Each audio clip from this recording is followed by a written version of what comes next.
Hello, hello, j'espère que vous allez tous bien par la grâce de Dieu, que votre journée s'est bien passée, sous le regard du Seigneur.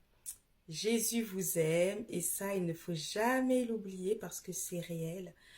Il est le Fils du Dieu vivant, il est l'Éternel des armées, il est Dieu et il vous aime et il a donné sa vie sur la croix afin que vous puissiez être sauvés, afin que vous puissiez être réconciliés avec le Père. Et le troisième jour, Hosanna, Dieu le Père l'a ressuscité des morts.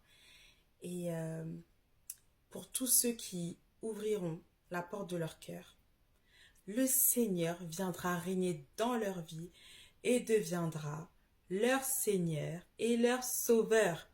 Pour tous ceux qui sont en Christ, c'est ce qui se passe. Et n'oubliez pas, nous avons aussi cette espérance que notre Seigneur revient bientôt. Et comme ce que l'on disait lors de la dernière vidéo, notre Dieu est un Dieu de paradoxe. La vie n'est pas toute blanche ni toute noire. Elle est faite de nuances parce que notre Dieu, alléluia, gloire à son nom, est fait de paradoxes. Pour nous, la venue de Christ, c'est une chose extraordinaire. Nous l'attendons de tout notre cœur. Mais pour ceux qui périssent, c'est un jour redoutable. Redoutable. Pour ceux qui sont en Christ, nous avons la vie éternelle, déjà. Mais pour ceux qui périssent, ce sera la mort éternelle. Vous voyez un petit peu? Donc tout est fait de nuances. Notre Dieu est un Dieu qui pardonne, il est miséricordieux. Et c'est la raison pour laquelle le Seigneur n'a jamais, il n'a jamais changé son discours. Que celui qui a des oreilles pour entendre, entende ce que l'Esprit dit à son Église. Ce n'est plus le temps d'endurcir son cœur. Jésus est à la porte, il revient. Il arrive. Pour ceux qui sont en Christ, c'est la vérité. Soyez sans crainte. Continuez à être forts. Continuez à annoncer la bonne nouvelle de la croix, de l'œuvre de la croix. La bonne nouvelle du salut, l'évangile, de paix, d'amour, d'honneur à la louange de la gloire de notre Dieu. Pour le salut des âmes, continuez la mission. N'abandonnez pas. Même si c'est dur, continuez. Vous n'êtes pas seul. Le Saint-Esprit est avec vous. Il vit en vous. Il est tout autour de vous. C'est la raison pour laquelle le Seigneur nous dit dans sa parole, voici, je suis avec vous tous les jours jusqu'à la fin du monde. Nous, en Christ, nous n'avons pas de raison de craindre quoi que ce soit. Ok, merci Saint-Esprit, je peux partager quelque chose avec vous. Parce que notre Dieu est un Dieu bon, un Dieu de révélation, un Dieu d'amour. Alors que le Seigneur nous visitait beaucoup, à ce moment-là avec aussi un frère aussi en Christ, lui aussi qui a eu beaucoup de visitations, beaucoup de persécutions, mais il a vu vraiment l'Éternel. Et le Seigneur nous enseignait beaucoup en ce temps-là. Gloire à son nom. Gloire à son nom.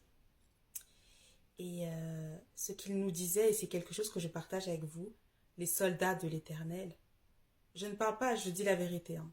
Je ne parle pas à ceux qui sont toujours en train de bégayer lorsque Dieu donne une instruction. On ne parle pas de ça. Là, on parle à des soldats, à des généraux de l'Éternel. Ceux qui marchent dans l'obéissance, peu importe ce qu'il en coûte. Voilà. Je parle à ces personnes-là. Notre Dieu, c'est l'Éternel des armées. Le Dieu créateur du ciel et de la terre, ok? Repensez à l'histoire de Job. Oui, Job a beaucoup souffert. Il a tout perdu. Tout perdu.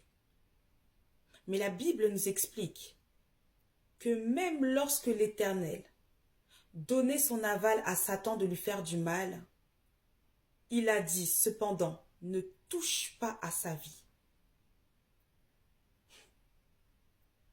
Le diable est diable, oui, il est méchant, il est mauvais. Tout ce qui est ténèbres, de toute façon, c'est lui, ok? Alléluia.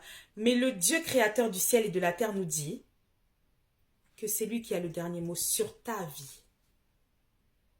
Moi qui vous parle, à combien d'accidents j'ai échappé par la grâce de l'Éternel? Combien de fois on a voulu m'ôter la vie par la grâce de l'Éternel, je suis encore là. Aujourd'hui, je partage ça avec vous. On m'a empoisonné, je suis encore là. Pourquoi? Alléluia! Quand tu es dans le creux de la main de l'Éternel, l'ennemi ne pourra pas te vaincre. C'est impossible. Parce que celui qui est en toi est plus grand que celui qui est dans ce monde. Il est l'Éternel des armées. Il dit à son peuple, vous, moi, qu'il nous donne le pouvoir de marcher sur toute la puissance de l'ennemi. Il nous donne le pouvoir de chasser les démons, de guérir ceux qui sont malades. Et quoi? De ressusciter les morts. Soyez audacieux. Parce que l'ennemi vous redoute réellement. Mais vous ne savez pas à quel point la force qui est en vous, elle est extraordinaire. L'Éternel des armées est à son poste.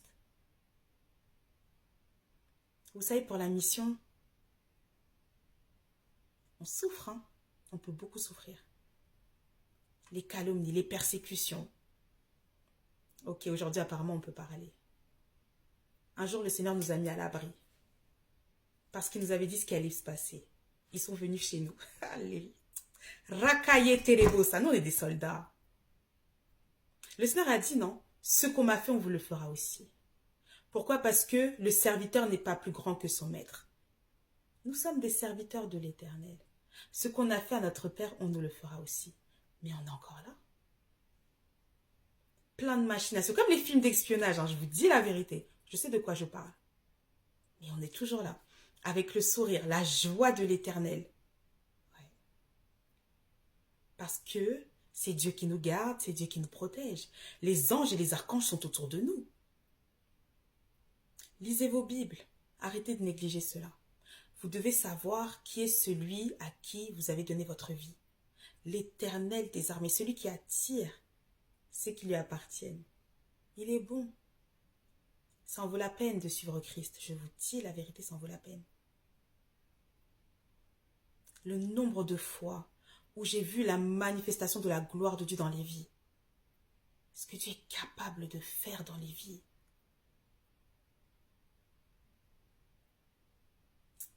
Il nous dit dans sa parole que maintenant qu'il s'en va auprès du Père, nous allons faire des œuvres encore plus grandes que ce qu'il a fait. Maintenant, on ne va pas se mentir. Hein. Aujourd'hui, dans les assemblées, c'est compliqué. Même de pouvoir guérir les malades, on vous en empêche. L'Éternel est vivant, il est tout-puissant. De toute façon, il y a beaucoup de choses que le Seigneur est en train de changer, de renverser. Préparez-vous, hein, vous allez entendre des choses, vous allez entendre des dingueries. Ça montre juste que Jésus est à la porte et que le réveil doit être authentique, authentifié. Ça doit arriver, c'est normal. Beaucoup pleurent pour le réveil. Les prophètes, là, c'est difficile pour eux parce qu'on vous empêche de parler. On vous empêche d'être là où Dieu vous envoie. C'est pas grave. L'Éternel des armées, c'est l'Éternel des armées. Il dit, hein, libérez mon peuple, ne les empêchez pas de parler. Il y en a qui se disent, moi comme d'habitude, je vais continuer parce que jusqu'à présent, mon système tient encore. C'est un Dieu de stratégie, il ne faut pas oublier. Hein. C'est un Dieu de stratégie. Il laisse encore. Pourquoi? Il y a des David qui doivent sortir. On sert un grand Dieu. Ne crains pas la mort. Si tu es en Christ, tu seras avec Dieu. Et si ce n'est pas ton jour, la mort ne pourra même pas t'approcher. Un jour, on était sur le chemin pour aller à l'église à l'époque. La voiture. Accident. J'étais face à une autre voiture en face. L'Éternel est descendu. Ça rend grand Dieu. Il a mis sa main, je ne sais même pas comment ça s'est passé. Tout s'est arrêté, tout était en pause. On est encore là. On a continué le chemin pour aller à l'église. Partie 2. Ah, c'est la grâce, hein.